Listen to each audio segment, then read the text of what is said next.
நேர்களே, India America இடையே வர்த்தக ஒப்பந்தம் தொடர்பான பேச்சுவார்த்தையெல்லாம் முடிஞ்சு 50%லிருந்து 18% அப்படின்ற ஒரு அளவுக்கு வரியை நம்ம குறைச்சிட்டோம் அப்படின்ற ஒரு சந்தோஷத்தில் இருந்தோம். குறிப்பாக இங்கே நம்ம திருப்பூர், ஈரோடு இந்த பகுதிகளில் இருக்கக்கூடிய, கரூர் மாதிரியான பகுதிகளில் இருக்கக்கூடிய ஜவுளித்துறையினர், பின்னலாடை, அதுக்கப்புறம் ரெடிமேட் ஆடைகள், இந்த மாதிரியான துறையில் இருக்கக்கூடியவர்களுக்கு இது ஒரு கூடுதல் மகிழ்ச்சிகரமான விஷயமா இருந்தது. இன்னும் சொல்லப்போனால் அடுத்த 3 ஆண்டுகளில் இன்னும் கூட ஒரு 30,000 கோடி ரூபாய் அளவுக்கு நம்மளுடைய மதிப்பீடை உயர்த்தி இன்னும் அதிக வேலை வாய்ப்புகளை, கிட்டத்தட்ட 5 லட்சம் புதிய வேலை வாய்ப்புகளை உருவாக்க இருக்கிறோம். இந்த மாதிரியான தகவல்களும் வெளியாகி கொண்டிருந்தன. இந்த நிலையில தான் அமெரிக்கா மற்றும் வங்கதேசம் இடையே ஒரு புதிய வர்த்தக ஒப்பந்தமானது கையெழுத்தாகி இருக்கிறது.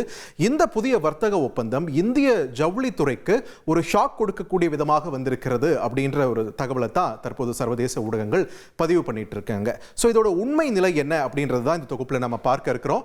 அந்த வகையில் பார்த்தீங்கன்னா, அமெரிக்காவில் இந்திய ஜவுளித்துறையின் பங்கு எவ்வளோன்னு பார்த்தோம்னா கிட்டத்தட்ட 1 லட்சம் கோடி ரூபாய் என்ற அளவுக்கு மதிப்பீடு செய்யப்படுகிறது. போன வருஷம் நடந்த அந்த வரி சர்ச்சையில் பார்த்தோம்னா 50% ஏற்றிட்டாங்க இல்லையா? அப்போ கடந்த ஆண்டில் நவம்பர் 2025 அந்த காலகட்டத்தில் மட்டும் 31% இந்த ஏற்றுமதியானது சரிந்ததாக சொல்லப்பட்டது. ஸோ தற்போதைய சூழலில் 2 நாடுகளுக்கும் இடையே எந்த அளவுக்கு வரி இருக்கிறது அப்படின்ற ஒரு ஒப்பீட்டை நாம திரையில் பார்க்கிறோம்.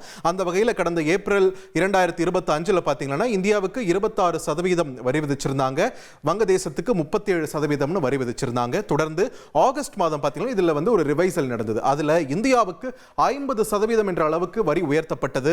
அதே நேரத்தில் இங்க வங்கதேசத்துக்கு 20% என்று குறைக்கப்பட்டிருந்தது. இப்போ பேச்சுவார்த்தையெல்லாம் முடிஞ்சு இது சம்பந்தமான ஒரு கூட்டறிக்கை ஒரு 4 நாளைக்கு முன்னாடி தான் வந்திருந்தது. இந்தியாவுக்கு 18% என்று வரியை குறைத்திருக்கிறார்கள்.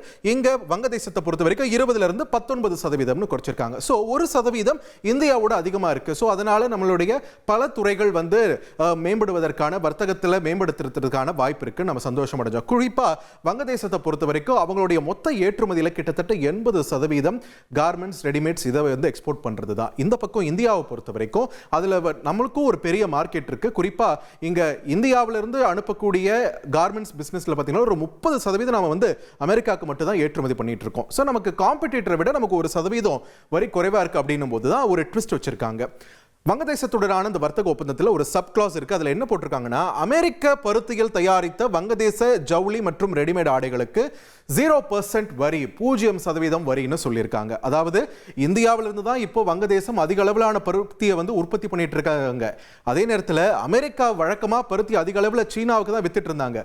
சீனாவுக்கும் அமெரிக்குமான மோதல்ல அந்த பருத்தி கொஞ்சம் ஸ்டாக் அவங்க கிட்ட இருக்க, அதை விற்பதற்கான தேவை இருக்கு. இந்த இடத்துல இந்த சப் கிளாஸை உபயோகப்படுத்துறாங்க. எங்க கிட்ட இருந்து பருத்தி வாங்கி அதில் நீங்க தயாரிச்சு ஆடைகளை எங்களுக்கு ஏற்றுமதி பண்ணீங்கன்னா அதுக்கு 0% வரி அப்படின்ற ஒரு சப் கிளாஸ் வந்திருக்கு. இதுதான் தற்பொழுது இந்திய ஜவுளித்துறைக்கு சவாலானதாக மாறி இருக்கிறதா அப்படின்ற ஒரு கேள்வி எழுப்பியிருக்கு. 2 விதமான கேள்வி. ஒன்று, இந்த சப் கிளாஸ் நம்மளுடைய இந்திய ஜவுளித்துறை ஆடை ஏற்றுமதிகளுக்கு என்ன மாதிரியான ஆபத்தை விளைவிக்கும், விளைவிக்குமா விளைவிக்காதா அப்படின்ற ஒரு கிளாரிட்டி தேவைப்படுது. அதே நேரத்தில் நம்மளுடைய பருத்தி விவசாயிகள் நம்ம அதிக அளவில் நம்ம வங்கதேசத்துக்கு எக்ஸ்போர்ட் பண்ணிட்டு இருக்கக்கூடிய நிலையில் அமெரிக்காவோட பருத்தி அவங்க ப்ரிஃபர் பண்ண ஆரம்பிச்சா நம்மளுடைய பருத்தி விவசாயிகளுடைய நிலை என்ன ஆகும்? இந்த 2 கேள்விகளுக்கு பதிலளிக்கும் விதமாக நம்முடைய ஒரு சிறப்பு விருந்தினர் இணைய இருக்கிறார். திருப்பூரிலிருந்து இங்க ஏற்றுமதியாளர் சங்கத்திலிருந்து திரு குமார் துரைசாமி அவர்கள் நம்மோட இணைப்பில் இணைகிறார். வணக்கம் திரு குமார், தந்தையோட இணைப்பில் இணைந்தமைக்கு மிக்க நன்றி. இப்போ இந்த வங்கதேசத்துடனான இந்த ஒரு சப் கிளாஸ், இந்த 0% வரி அப்படின்றது தான் உற்று கவனிச்சுட்டு இருக்கோம். இது நம்மளுடைய இங்க திருப்பூர் மாதிரியான பகுதிகளில் நல்ல போயிட்டு இருக்க ஜவுளித்துறைக்கும் ஆடை ஏற்றுமதிக்கும் பாதிப்பை ஏற்படுத்துமா? நிச்சயமாக பருத்தி உற்பத்தி செய்யக்கூடிய விவசாயிகளுக்கும் சரி, தொழில்துறைக்கும் சரி, எந்த விதமான பாதிப்பும் இதனால் இருக்காது. காரணம் என்னவென்றால், இந்தியாவின் பருத்தி உற்பத்தி என்பது 370 லட்சம் பேல், வருடத்திற்கு 370 லட்சம் பேல். அதை போக நம்மளுடைய தேவை போக நாம் 50 லட்சம் பேல் தொடர்ந்து நாமும் இறக்குமதி செய்து கொண்டிருக்கின்றோம். வங்கதேசத்தை பொறுத்தவரை அவர்கள்ட்ட இருக்கக்கூடிய ஸ்பின்னிங் மில் மொத்தமே 500 ஸ்பின்னிங் மில் தான் வச்சிருக்காங்க. அவங்ககிட்ட பருத்தி விளைச்சல் கிடையாது. அவர்கள் மற்ற நாடுகளிலிருந்து இறக்குமதி செய்துதான் அவர்களது நூற்பாலைகளை ஓட்டிக் கொண்டிருக்கின்றார்கள். அப்படியான பட்சத்தில் அவங்களுடைய வருடாந்திர தேவை என்பது ஒரு 85 லட்சம் பேல் தான் அவங்களுடைய கன்சம்ஷனுக்கு இருக்கு. இப்ப இந்த 85 லட்சம் பேலை எங்க வாங்கிட்டு இருக்காங்கன்னு சொன்னா, அதிகப்படியாக பிரேசில், இந்தியா, ஆப்பிரிக்கா உள்ளிட்ட நாடுகள்ல தான் வாங்கிட்டு இருக்காங்க. லாஸ்ட் 5 இயர்ஸ் டேட்டா பார்த்தீங்கன்னா, அமெரிக்கால அவங்க பெரிய அளவுல பருத்திய அவங்க வாங்கல.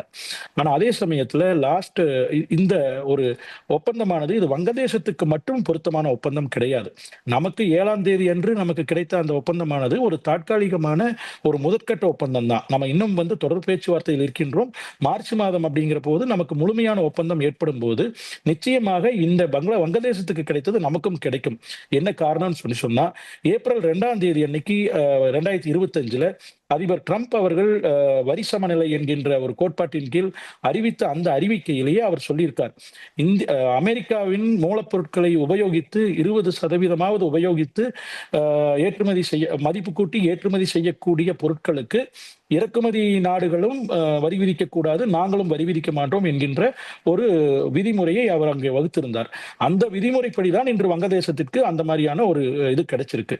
ஆனால் வங்கதேசத்தை பொறுத்தவரை அவர்கள் நூற்பாலையிலிருந்து பஞ்சை வாங்கி அவர்கள் நூற்பாலையிலிருந்து ஆடைகளாக நெய்துதான் அவர்கள் ஏற்றுமதி செய்ய வேண்டும் என்றால் குறைந்தது அவர்களோட 20-25% ஏற்றுமதி மட்டும்தான் அதில் நடக்குது.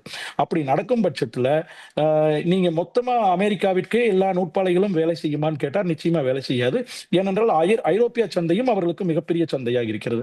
இது போக பருத்தி ஆடைகள் மட்டும்தான் அவர்கள் அதிகமாக தயாரிக்கிறார்கள் கேட்டால் நிச்சயமாக கிடையாது. அவர்கள் செயற்கை நூலிழை ஆடைகளையும் அதிக அளவு தயாரித்துக் கொண்டிருக்கின்றார்கள். இந்த நிலையில இது அவர்கள் நாட்டிற்கு ஒரு ஆடட் அட்வான்டேஜ் இருக்கும் ஒழிய அமெரிக்காவில் இருக்கக்கூடிய இறக்குமதியாளர்களுக்கு மதிப்பு கூட்டப்பட்ட ஆடைகளை கொஞ்சம் விலை குறைவாக வாங்குவதற்கு இந்த மாதிரியான விஷயங்களை அவர்கள் பயன்படுத்துவார்கள். ஆனால் அதே சமயத்தில் இந்தியா பருத்தி உற்பத்தியாளர்கள் பஞ்சு உற்பத்தியாளர்கள் பாதிப்படைவார்களா? ஏனென்றால் கிட்டத்தட்ட ஒரு 12 லட்சம் பேர் நம்ம ஏற்றுமதி பண்ணிட்டு இருக்கோம் தொடர்ந்து வங்கதேசத்துக்கு. அப்ப அவங்க அமெரிக்கால இருந்து வாங்குறப்போ இந்தியால இருந்து பஞ்சம் வாங்க மாட்டாங்க அப்படிங்கிற ஒரு நிலைப்பாட்டை எடுத்துக்கொண்டாலும் கூட நாம கிட்டத்தட்ட 50 லட்சம் பேர் ஷார்டேஜில் தான் இருக்கும்.